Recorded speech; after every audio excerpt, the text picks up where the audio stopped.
संदीप जब अपनी दुकान बंद कर घर लौटे तो रात के 10 बजने वाले थे। वे रोज की तरह सीधे बाथरूम में गए। न उनकी पत्नी देवकी ने उनके कपड़े तौलियां वगैरह पहले से रख दिए थे। नवंबर का महीना आधे से अधिक बीत जाने से ठंड का मौसम शुरू हो गया था। विशेषकर रात में ठंड का एहसास होने लगा था। इसलिए संदीप ने दुकान से आने पर रात में नहाना बंद कर दिया था। बस अच्छे से हाथ मुंह धोकर कपड़े बदलते और सीधे खाना खाने पहुंचते। उनकी इच्छा या बल्कि हुक्म के अनुसार खाने की मेज पर उनकी पत्नी, दोनों बेटे और बेटी उनका साथ देते। संदीप का यही विचार था कि कम से कम रात का खाना पूरे परिवार को एक साथ खाना चाहिए। इससे जहां सबको एक दूसरे का पूरे दिन का हालचाल मिल जाता था, आपस में बातचीत का एक अनिवार्य ठिकाना व बहाना मिलता है, वहीं पारिवारिक रिश्ते भी मधुर व सुदृढ़ होते हैं। संदीप ने खाने को देखा तो चौंक गए। एक कटोरी में उनकी मनपसंद पनीर की सब्जी ठीक उसी तरह से ही बनी थी जैसे उनको बचपन में अच्छी लगती थी। देवकी तो किचन में थी, पर सामने बैठे तीनों बच्चों को अपनी हंसी रोकने की कोशिश करते देख वे बोल ही उठे, क्या जानकी आई है? उनका इतना कहना था कि सामने बैठे बच्चों के साथ साथ किचन से उनकी पत्नी देवकी, बहन संतोषी और उसकी बेटी की हंसी से सारा घर गूंज उठा। अरे जानकी कब आई? कम से कम मुझको दुकान में फोन करके बता देती तो जानकी के लिए कुछ लेता आता। संदीप ने शिकायती लहजे में पत्नी से कहा ही था कि संतोषी किचन से बाहर आकर कहने लगी, भैया उस बेचारी को क्यों कह रहे हो? भाभी तो तुमको फोन करके बताने ही वाली थी, पर मैंने ही मना कर दिया कि तुम्हारे लिए सरप्राइज होगा। आजकल के बच्चों को देखकर मैंने भी सरप्राइज देना सीख लिया है। अरे मामा, आप लोग तो फन, थ्रिल या प्रैंक कुछ भी नहीं जानते।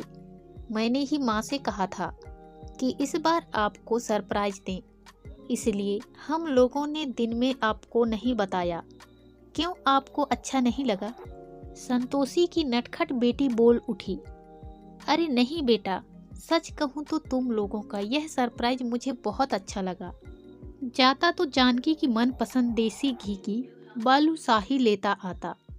संदीप ने कहा, वो तो मैंने 2 किलो बालूशाही शाम को मंगवा ली थी, और वह भी आपकी मनपसंद दुकान से।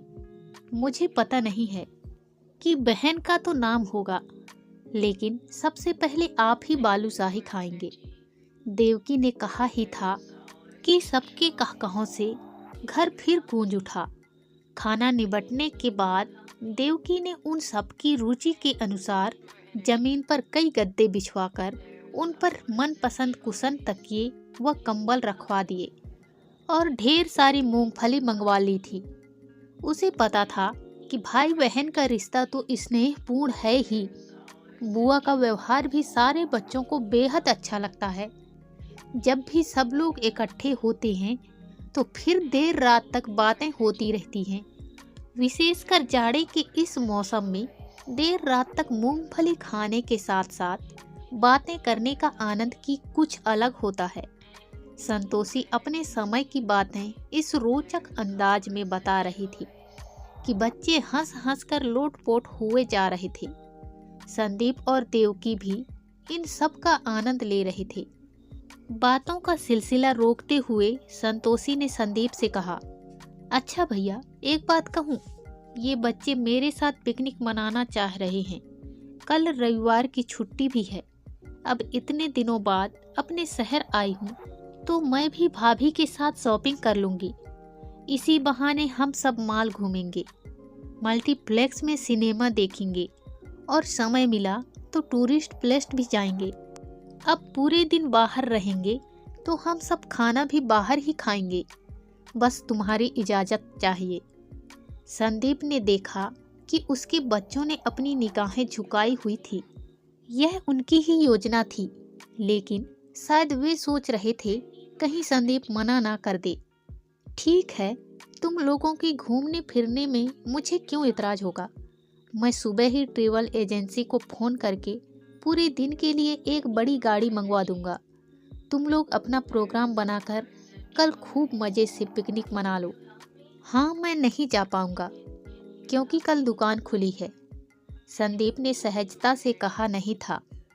लेकिन संदीप को यह जरूर लगता था कि बच्चों को भी अपने घर के हालात तो पता होने ही चाहिए, साथ ही अपनी जिम्मेदारियां भी जाननी चाहिए, क्योंकि अब वे बड़े हो रहे हैं। आज कुछ सोचकर संदीप पूछने लगे, जानकी, यह प्रोग्राम तुमने बच्चों के साथ बनाया है ना? जानकी ने हामी भरते हुए कहा, बच्चों को लग रहा था कि तुम मना ना कर दो, इसलिए मैं भी जिद करने को तैयार थी, पर तुमने तो एक बार में ही हामी भर दी। इस पर संदीप मुस्कुराए और एक एक करके सबके चेहरे देखने के बाद सहज होकर कहने लगे, जानकी, तुम शायद इसका कारण नहीं जानती हो कि बच्चों ने ऐसा क्यों कहा होगा। जानना चाहोगी? इसका कारण यह है कि मेरे बच्चे समझते हैं कि मैं उनका पिता कंजूस हूँ। संदीप का इतना कहना था कि तीनों बच्चे शर्मिंदा हो गए और अपने पिता से निगाहें चुराने लगे।